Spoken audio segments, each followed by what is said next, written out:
प्यारे विद्यार्थियों नमस्कार। पिछले वीडियो में हमने पढ़ा था कि उस स्त्री ने अर्थात ममता ने एक जो सैनिक है अर्थात जो हुमायूं है, जो चौसा के युद्ध में शेरशाह से पराजित होकर के अपनी जान बचाने के लिए दर दर भटकते हुए ममता की झोंपड़ी पर शरण पाने के लिए आता है और ममता ने उसे शरण दी थी। वह रात भर वहाँ पर रुका। वहीं पर जो ममता है वह पास के ही खंडरों में जाकर के छिप जाती है। वहाँ दूसरे दिन जैसे ही उसके सैनिक उसे ढूंढते हुए आते हैं, तब जाने से पहले ममता को ढूंढा गया परंतु वह नहीं मिली और जाते समय यानी उसके द्वारा अपने मिर्जा को ये बात कही गई कि उस स्त्री को मैं कुछ भी नहीं दे सका, आप इस स्थान का पूरा ध्यान रखना और उसे एक घर बनवा देना, क्योंकि मैंने यहाँ पर शरण पाई है। उसी क्रम में देखिएगा कि चौसा के मुगल पठान युद्ध को बहुत दिन बीत गए। ममता अब 70 वर्ष की वृद्धा है। वह अपनी झोंपड़ी में एक दिन पड़ी थी। शीतकाल का प्रभात था। उसका जीर्ण कंकाल खांसी से गूंज रहा था। ममता की सेवा के लिए गांव की 2-3 स्त्रियां उसे घेर कर बैठी थी, क्योंकि वह आजीवन सबके सुख दुखी समभागिनी रही।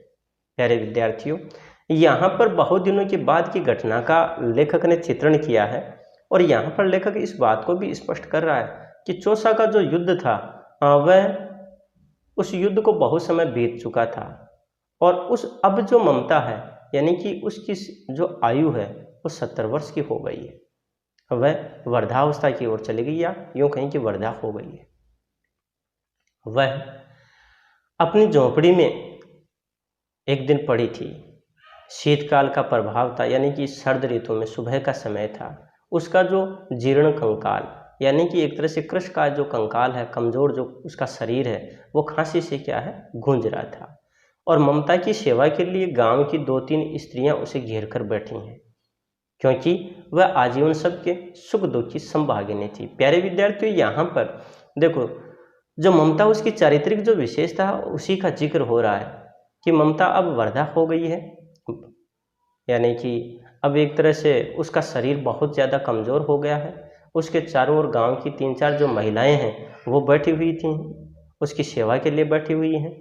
और ये जो स्थिति क्यों थी, क्योंकि जो ममता स्वयं थी वो भी दूसरों के सुख दुख में साथ देने वाली थी। इसका तात्पर्य ये हुआ कि ये ममता की चारित्रिक विशेषता है कि वह लोगों के सुख दुख में हमेशा साथ देती है। ममता ने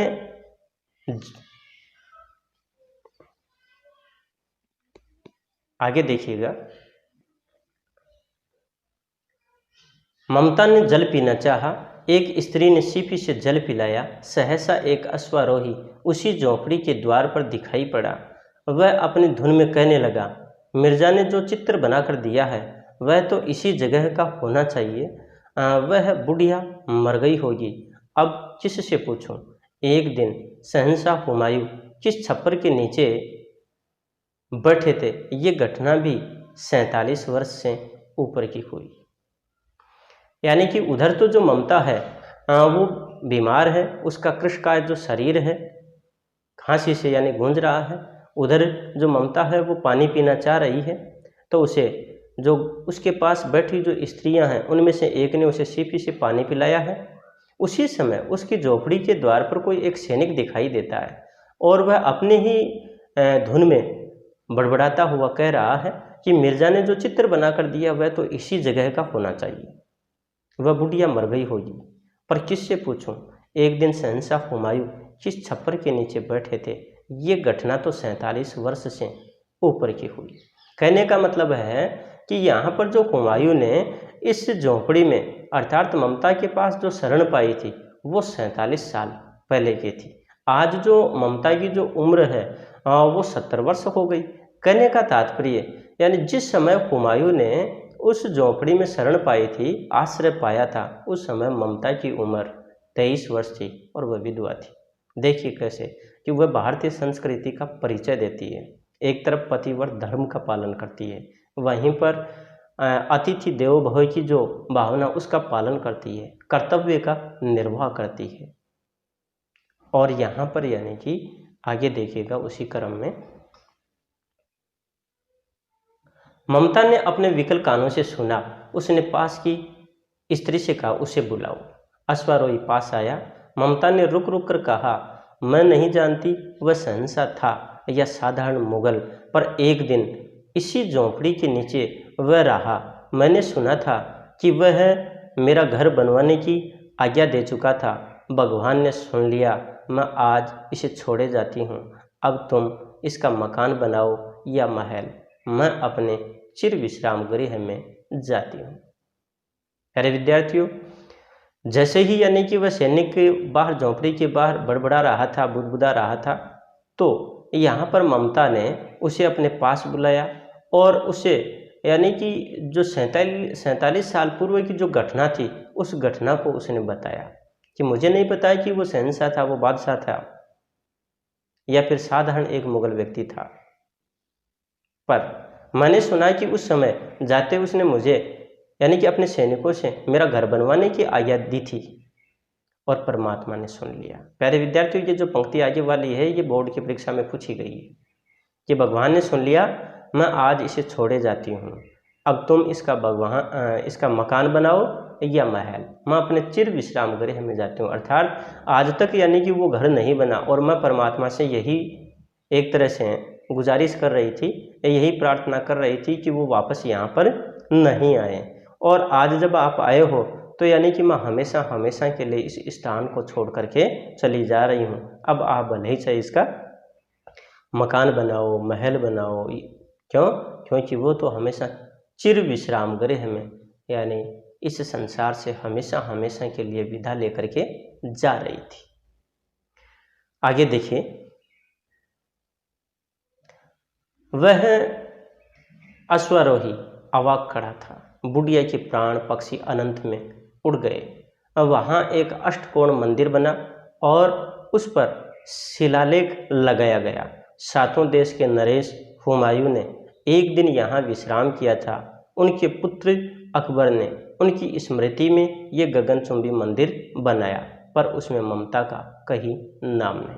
प्यारे विद्यार्थियों, जैसे ही ममता ने वो सारा घटनाक्रम सुनाया, वह एक तरह से आश्चर्यचकित रह गया, और जैसे ही उसने अपनी बात को यानी ममता ने अपनी बात को खत्म किया, वहीं पर जो ममता है उसकी सांस रुक गई। वह हमेशा हमेशा के लिए इस संसार से अलविदा हो गई। प्राण पक्षी अनंत में उड़ गए, अर्थात वह मर गई। वहाँ पर एक जो अष्टकोण मंदिर है उसको बनाया गया और वहाँ एक शिलालेख लगाया गया। प्यारे विद्यार्थियों, यहाँ प्रश्न भी बनता है कि उस शिलालेख पर क्या लिखा गया। तो देखिएगा कि सातों देश के नरेश हुमायूं ने एक दिन यहाँ विश्राम किया था। उनके पुत्र अकबर ने उनकी स्मृति में ये गगनचुंबी मंदिर बनाया, पर उसमें ममता का कहीं नाम नहीं। अर्थात यहाँ ममता के मरने के पश्चात वहाँ पर एक मंदिर बनवाया गया, और क्योंकि अब घर तो किसके लिए बनवाते जब ममता ही नहीं थी, तो उन्होंने यही निर्णय किया कि यहाँ पर एक मंदिर बनाया जाना चाहिए, ये ज़्यादा उचित रहेगा। और उसमें कहीं भी जो ममता है उसका नाम नहीं आया, बस उसमें यही लिखा गया कि सातों देश के जो नरेश हुमायूं है उसने एक दिन यहाँ पर विश्राम किया था। ये बात उसमें लिखी गई, और ये जो मंदिर है ये उनके पुत्र अकबर ने उनकी स्मृति में अर्थात हुमायूं की स्मृति में बनाया है। प्यारे विद्यार्थियों, इस प्रकार से ये जो कहानी है हमारी ये संपन्न होती है। इस कहानी में मूल जो प्रश्न बनता है और वो प्रश्न बनता है कि ममता की चारित्रिक विशेषताओं को लेकर के। मैंने बार बार आप लोगों को आगाह किया है कि चारित्रिक जो विशेषताएं उनको ध्यान में रखते हुए अपने को इस पाठ को पढ़ना है। एक बात। दूसरी बात, ये कहानी इतिहास को आधार बना करके लिखी गई है। इसमें जगह जगह कल्पना का समावेश किया गया है। वहीं पर भारतीय जो नारी है उसके संस्कारों का परिचय भी यहाँ पर दिया गया है। एक तरफ ममता यानी कि वैधव्य को प्राप्त है, विधवा है, वहीं पर ईमानदार है। ममता अभावों में जीना ज़्यादा पसंद करती है, और भारतीय संस्कृति के अनुसार जो अतिथि देवों की भावना उसमें कूट कूट के भरी हुई है। वह हमेशा अपने कर्तव्य पथ का पालन करना चाहती है कि भले ही चाहे लोग क्यों ना बुरा करें, पर हम उनके साथ बुरा बिल्कुल भी नहीं करें, हम अपने कर्तव्य का निर्वहन करें। वहीं पर उनके यानी कि सेवा भावना भी उनमें समाई हुई है। गांव की जो स्त्रियां हैं वो स्त्रियां उनकी सेवा करने के लिए अंतिम क्षणों में चारों ओर बैठी हैं। क्यों? क्योंकि गांव के लोगों की सुख दुख में जो ममता है हमेशा उनके साथ रही है। और अंत में भी यानी कि वह इस बात का परिचय दे जाती है कि उसके मन में किसी तरह का लोभ लालच नहीं था। जब हुमायूं के द्वारा अपने मिर्जा को उसका घर बनाने की बात कही गई तो भी वह यही बात कहती है कि मैंने हमेशा ईश्वर से यही प्रार्थना की कि वो यहाँ तक नहीं पहुँचे, और आज जब तुम आ गए हो, अर्थात तो सैनिक को कह रही है कि आज जब तुम आ गए हो तो आज के बाद में भले ही चाहे इसका घर बनाओ, चाहे महल बनाओ, चाहे दुर्ग बनाओ, कुछ भी करो, क्योंकि मैं तो हमेशा के लिए इस संसार को छोड़ करके चली जा रही हूँ। इस प्रकार से यहाँ पर एक तरफ ममता की चारित्रिक विशेषता और वहीं दूसरी तरफ यानी सामाजिक स्थिति का चित्रण किया गया कि भारतीय जो नारी की जो स्थिति थी वो तात्कालिक दौर में बड़ी दयनीय थी। और तीसरी बात यहाँ पर एक तरह से जो भारतीय सभ्यता और जो संस्कृति है उसका परिचय भी दिया गया है। इस प्रकार से ये कहानी बहुत ही अच्छी कहानी है। और ये कहानी का जो शीर्षक है वो भी यानी कि यूँ कहें कि पूरी इसकी जो कथा वस्तु है वो इस शीर्षक को ध्यान में रखते हुए उसी के इर्द गिर्द घूमती है। तो प्यारे विद्यार्थियों, ये जो अपनी कहानी है ये पूर्ण होती है। और इतना ही नहीं, यानी अपनी अब जो ये सर्जन पुस्तक है वह भी अपनी पूर्ण हो गई है। अब हम नए वीडियो में नई किताब के साथ और नए टॉपिक के साथ आपसे फिर मुलाकात करेंगे। तब तक के लिए नमस्कार, धन्यवाद। हाँ, मैं आप लोगों से एक आग्रह हमेशा करता रहता हूँ कि अब तक अगर आपने इस चैनल को सब्सक्राइब नहीं किया है तो निश्चित रूप से आप इस चैनल को सब्सक्राइब कीजिए। क्यों? क्योंकि आपके भी जो जितने साथी गण हैं उन लोगों को इसका फ़ायदा मिलेगा। वहीं पर अगर मान लीजिए कि कोई साथी जो फर्स्ट ग्रेड या सेकंड ग्रेड की जो तैयारी कर रहा है तो उसको भी इसका बहुत ज़्यादा फ़ायदा मिलेगा। इसलिए आप ज़्यादा से ज़्यादा इसको शेयर कीजिए, लाइक कीजिए और सब्सक्राइब कीजिएगा।